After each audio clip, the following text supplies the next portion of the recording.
This is a very interesting one. Somebody is asking me what I hate about myself.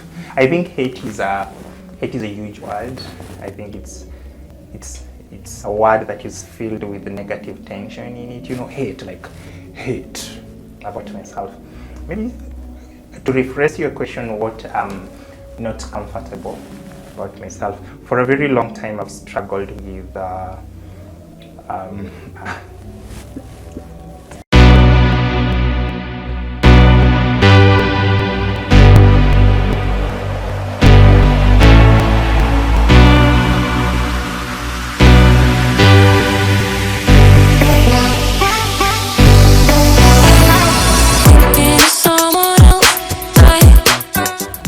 here we are after 4 solid months.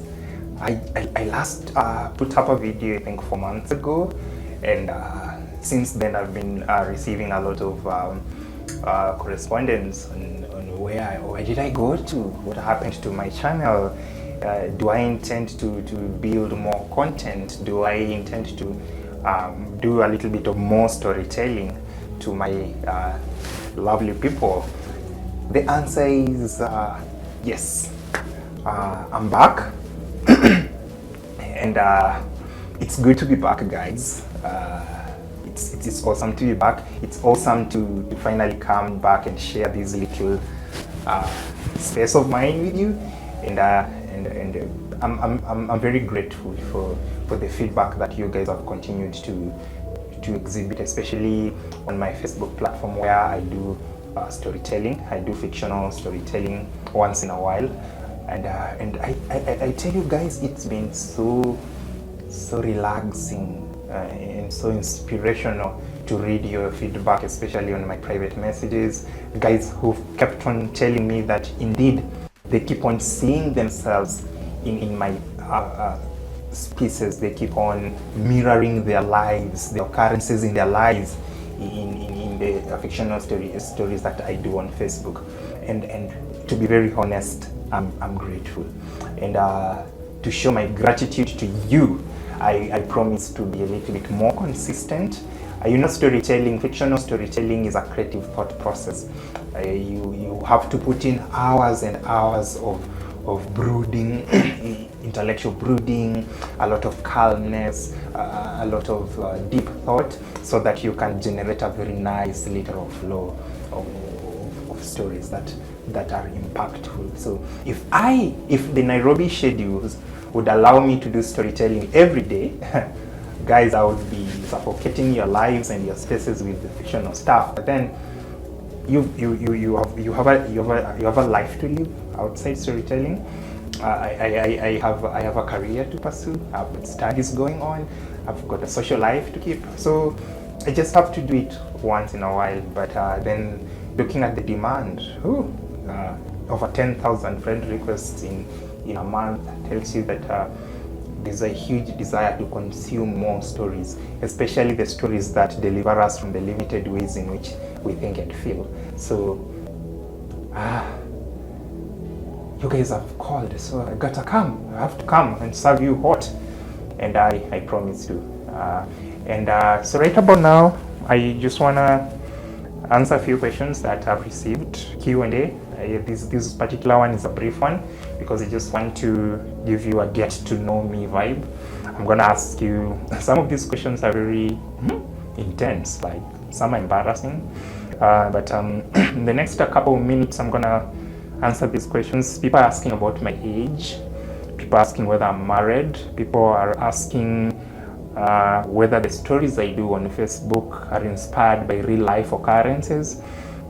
People are asking where I come from intellectually, professionally, and where I hope to go, things I intend to achieve, and whether I'll be taking my stories into the mainstream corporations. And yeah, basically a little bit of personal life, and of course also a little bit of professional life. And I think it's normal, because then it helps my readers to get to know a little bit about myself, and we break that ice. So my fears, the challenges, what I hate about myself, so I'm going to tell you. I don't hate, I dislike, uncomfortable with, I'm going to tell you. And I'm hopeful that in the days, months, in the years to come, we are going to have conversations that are going to deliver us from the limited ways in which we think and feel. So, ladies and gentlemen, hit that subscribe button, hit that notification bell, so that you become the very first person to be notified every time I upload a video on YouTube. I hope to really convert my Facebook readers to my YouTube viewers. I don't know the kind of architecture or the metrics I'm going to use to do that digital shift, but I'm hoping that if I visualize some of my stories, then the traffic I receive on Facebook will automatically translate to Facebook views, to YouTube views, I beg your pardon, and then we are going to have a very diversified mode of storytelling. So without much ado, like Lynn says, Lynn from Tuko, shout out hi. Without much ado, let's dive into the Q&As. Carol Ngugi says she's from Kajiado. She's one of my Facebook readers. She's read nearly all of my pieces, and she's asking me how old I am. How old do you think I am? Do I look old or young, or I'm just there? I don't know. Next month, the July 8th, I'm going to turn 28. I'll be celebrating my 28th birthday.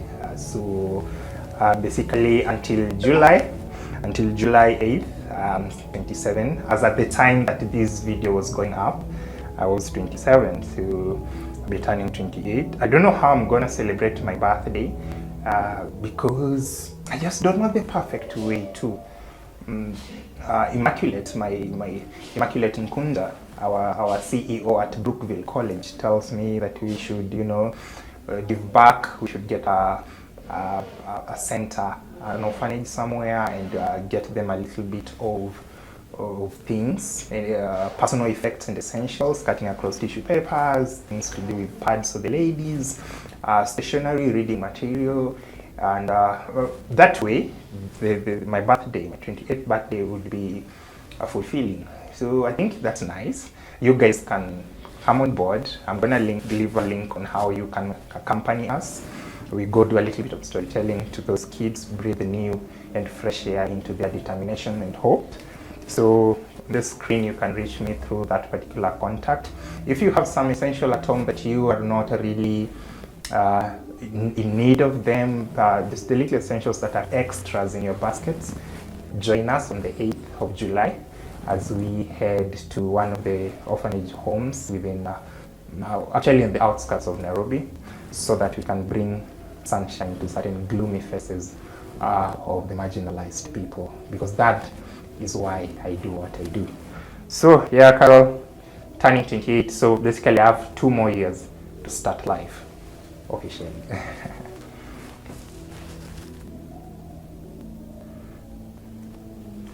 Brian from Kisii tells me he really loved a story I did on my son, on how he was presumed dead, but later, through the mercies of God, he reappeared through the help of police officers from Central Police Station. So Brian says that story was so inspirational.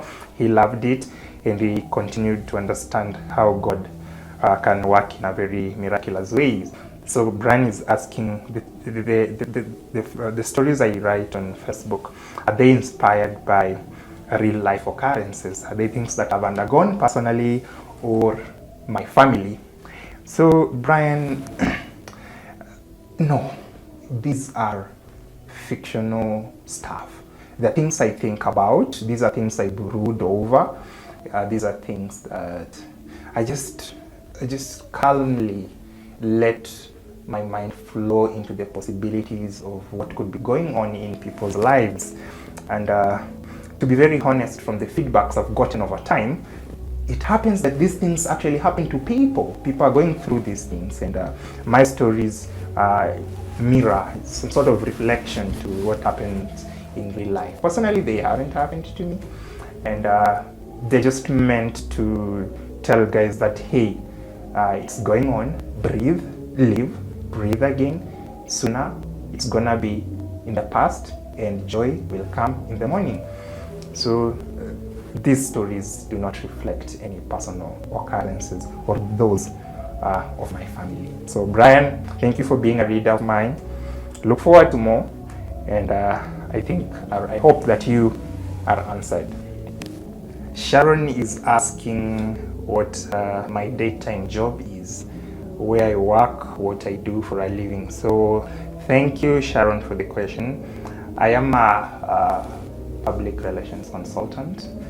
My bias is corporate communication and digital best practices.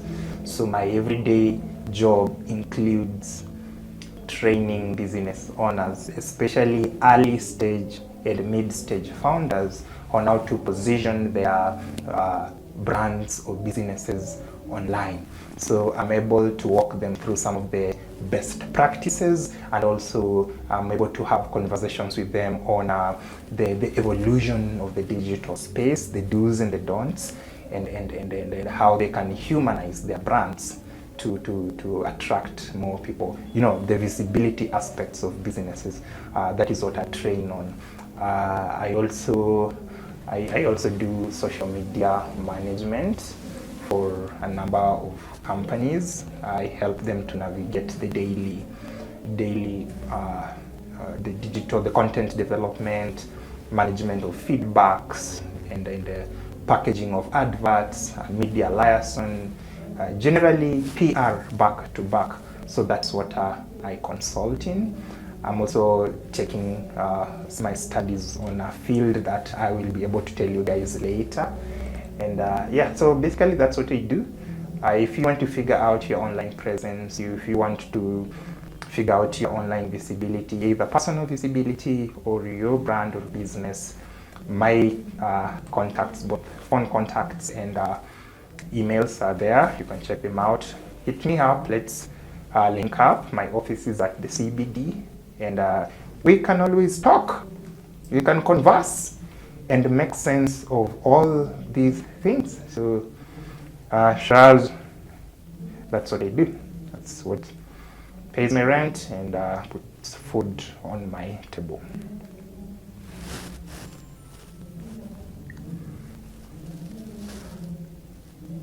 Mr. Comey is asking whether I'm a published author. No, I'm not.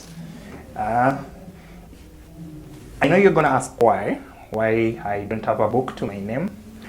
It's for the simplest reason that storytelling occurred to me accidentally. I didn't plan, I didn't have a systematic approach to it. I've received loads of approach by leading publishers across town, and my response has always been singular. Up to that time that I'll be ready, I'll holler. But for now, I just want to push it away a little bit. And then once I'm ready and I feel fired up to compile a book and put it out there, I sure will. You're also tempted to ask me, therefore, how I monetize my content. Well, storytelling pays, and I'll do a separate vlog for that. I'll compile a few techniques on how you can use storytelling to earn or make a living. So back to your question, no, I'm not a published author, but I'm headed there very soon. I'm in conversation with friends. I'm consulting on people who've been there before. What are the intellectual implications, cost implications? What mindsets do I need to adopt so that I seamlessly get into active publishing? So it's a vlog, it's a piece that I'm going to do in a couple of weeks and then bring to you. So, sir, I hope you're answered. This is a very interesting one. Somebody is asking me what I hate about myself. I think hate is a huge word. I think it's a word that is filled with negative tension in it. You know, hate about myself. Maybe to rephrase your question, what I'm not comfortable about myself. For a very long time, I've struggled with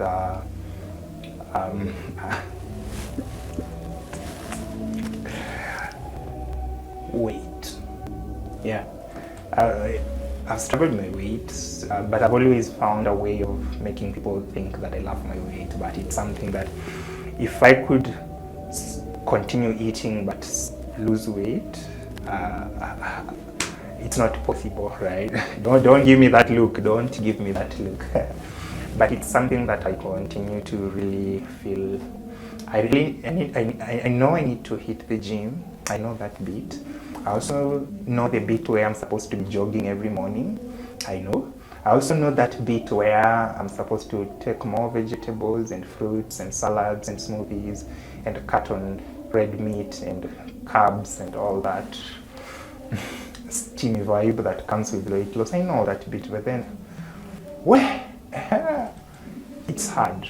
It's really hard. It really needs a very assertive decision-making capability, sadly. Maybe when I hit 28 in 3 weeks' time, I will be that assertive. But I think I was telling a friend of mine the other day, Njeri Mudhaka, hi, how are you, girl? Keep doing the things you do at Njeri's Kapati. Awesome, impressive, by the way.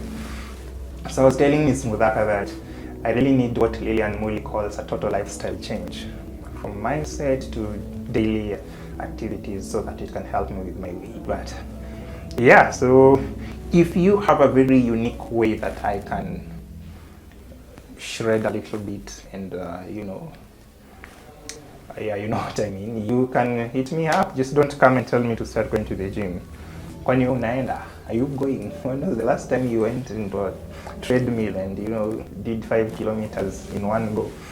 So yeah, I think basically it's my weight. I'm not that big. Well, I'm not that big, but yeah, the discomfort that comes with how maybe your certain part of your body looks like and something like that. So I hope you are answered.